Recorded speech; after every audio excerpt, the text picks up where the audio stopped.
ഈ ക്രിസ്തുവിൻ്റെ മുഖത്തേക്ക് നിങ്ങളൊന്ന് നോക്കുക. പിന്നെ കുനിഞ്ഞിരിക്കുന്ന യൂദാസ് കറിയോത്തയുടെ മുഖത്തേക്കും നിങ്ങൾ നോക്കുക. എന്തെങ്കിലും സാമ്യം നിങ്ങൾക്ക് കാണാൻ പറ്റുന്നുണ്ടോ? പ്രഥമ ദൃഷ്ടിയിൽ നിങ്ങൾക്കൊരു സാമ്യവും കാണാൻ പറ്റില്ല.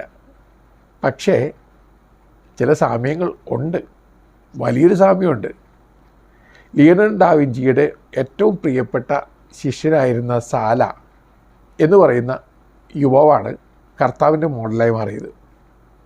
പിന്നെ എപ്പോഴോ സാല ലിയനാർഡോ ഡാവിഞ്ചിയുമായിട്ട് വഴക്കിട്ട് അയാളുടെ സ്റ്റുഡിയോ വിട്ടു പോകുന്നു.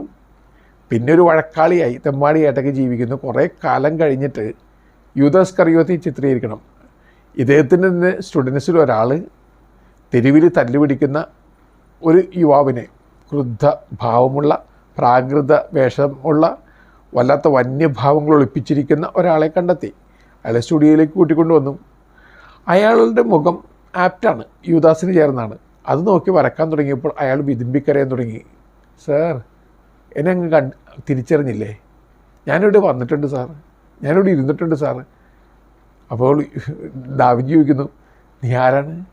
ഞാൻ ഈശോ ആയിരുന്നു സാർ. അപ്പോഴാണ് സാലയെ ലിയനാർഡോ ഡാവിഞ്ചി തിരിച്ചറിയുക.